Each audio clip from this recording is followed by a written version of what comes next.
Премиерот Никола Груевски ја доби престижната награда на Виенскиот економски форум за исклучителен придонес во развојот на национално и регионално ниво. Ова награда се доделува на лица кои што придонеле за економска промоција на својата земја и на регионот преку успешно спроведени политики кои што ги одразуваат целите на Виенскиот економски форум. Во своето обраќање Груевски ги повика компаниите да инвестираат во Македонија, наведувајќи ги бројните реформи кои земјата ги спроведе и кои беа верификувани од меѓународните институции и извештаи како Doing Business на Светската банка. Овие реформи веќе придонесува за инвестициски одлуки на повеќе компании во економските зони.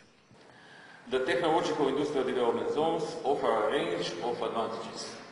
Exemption from the corporate and personal income tax in the first 10 years is one of them.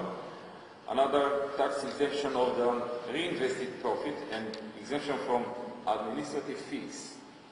Depending on the amount of the investment, the government is providing up to €500,000 for leveling of the land, which is leased for a period of up to 99 years at a symbolic price. Економскиот тим на Груевски овде во Виена се сретна со неколку компанији кои се заинтересирани за Македонија. Неофицијално се работи за јапонска, германска и американска компанија, сите од автомобилската индустрија кои ја разгледуваат земјата како инвестицијска дестинација. Премиерот утре ќе учествува и на македонско-австрискиот бизнис форум, а потоа роудшоуто на владата продолжува во Германија. Филип Момировски, Сител телевизија, Виена.